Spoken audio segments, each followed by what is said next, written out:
Martin North, John Adams, in the interest of people. John, we're back. Hello, Martin. How you going? Very good. Long time no see. Yes, it has been 10 months since we've done a last show. It's been a lot of people have been asking questions. Where have I been? I have been on an interesting quest, perhaps one of the longest quests of my life. One of perhaps the most challenging things I've had to do. Can't say too much for now because a lot of people want to know what exactly have I been doing. But in due course, all will be revealed. But I'm great to be back here with you, talking, consistent with our ethos and brand in the interest of the people. And there's definitely a lot of things for us to, there's a lot of things for us to have a chat about because a lot has happened in the last 10 months. Absolutely. Well, it's a fair old time. I lost my wife. You've been chasing your tail for a long, long time. But of course, the world moves on. The politicians continue to dig holes for themselves and everybody else. And frankly, the economic dial is sort of critical at the moment, it seems to me. And not many people really seem to know what's going on. No. So I thought about what should our first show be back after 10 months. And obviously, we're in the midst of an election campaign, but we are really headed towards the abyss. So the title of the show is Stop the National Suicide. I mean, I think I've said it in previous years when I've been recording. By every statistical measure, this country has been in decline for more than 20 years. So when we look at, for example, your financial data, mortgage stress, rental stress, financial stress in general, people's economic conditions are not getting better despite what the official statistics say, and no doubt we'll have plenty to say about that over the next few weeks as we unpack the economic data. But when we look at things like public health, when we look at people sort of, whether they're fit or obese, mental health, when we look at educational outcomes, things around narcotics use, all sorts of public metrics show that we are not performing in terms of a strong, robust societal culture. And the question is, well, why?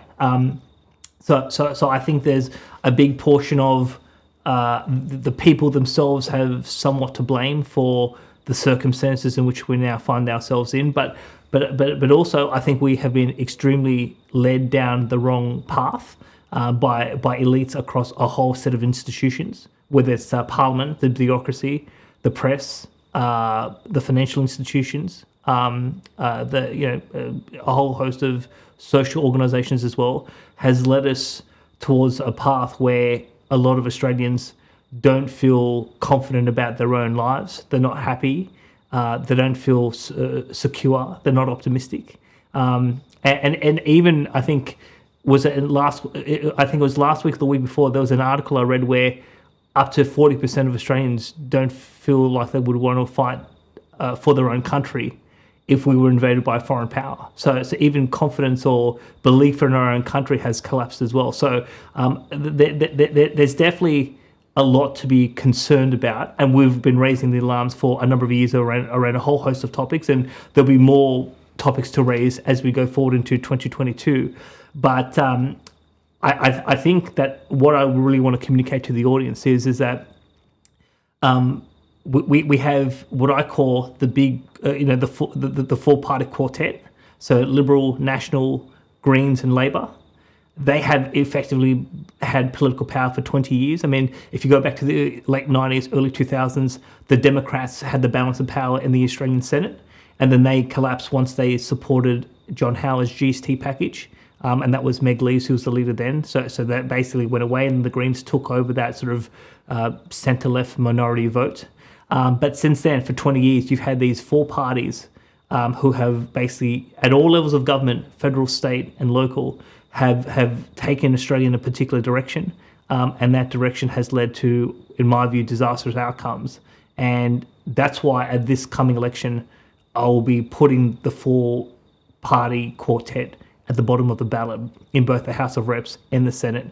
And I think it's time that we focus on some of these minor parties. And there's, and there is a range of choice in that for voters to pick from. But I think what we need is to sweep the establishment out of political power. And the establishment is not just the incumbent government, it's the whole architecture, these four parties, they need to go. We need new blood in with new Australians who don't come from a corrupt political system, and that we can actually have genuine people engaging in genuine policy debate, and hopefully we can start to correct some of the problems that this country has. No, it is very concerning, isn't it? And I guess there's a broader context here. There are other places around the world where similar decaying of the political system and processes are actually also running. So in a way, we're not unique. But on the other hand, we do seem to be right in the eye of the storm at the moment. And of course, the election, which is raging at the moment, is showing that there really isn't a whole lot of new ideas from either side of politics at the moment. And it's sort of the same old, and a lot of spinning of wheels. But of course, our productivity continues to degrade. The amount of debt in the system continues to rise. And essentially, if you put it all together and think about it in a more future-orientated way, the question that I keep asking is, are we laying a foundation for a more successful and better future? And my view is, at the moment, no, we're not. We're just going round in circles or going backwards. Because I agree with you, there has to be an alternative path shaped to this election. And I actually have the view that minor parties have a role to play in that, a very important role. And the thing that I want to underscore is that some of the major parties are saying, well, we don't want a hung parliament, we want to rule in our own right. Actually, I think it would be good for them if they weren't actually able to form a government in their own right, and actually it was actually the minor parties that had a considerable influence and a considerable role in actually shaping the future direction of policy in Australia. Because the last 20 years has been a disaster, And as I look forward over the next 15 or 20 years, I see nothing there in terms of positivity, in terms of actually, laying foundations for the future, for the next generation and for Australia. And I'm very frustrated that Australia is not actually yielding the potential that it has as a great country. So that's what I'm looking for this election. I'm just not looking for tactical stuff. I'm not looking for the fact that most of the major parties are saying the same things wherever they are. They're on the same side of the fence, right?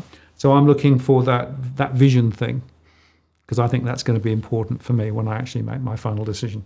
Yeah. So the moral of the story is,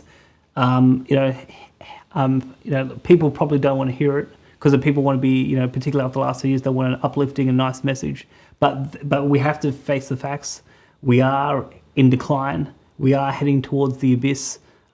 It's not just the pessimistic John Adams saying this. I mean, people can look up the statistics on all sorts of criteria, and they'll be able to verify it for themselves. And the unfortunate thing is that the big four parties will not change that direction. Some people will make it worse than others. But if you want a completely new direction for Australia, you have to, you and I and the entire public have to basically, vote for something completely new and stop the national suicide that's happening at the moment.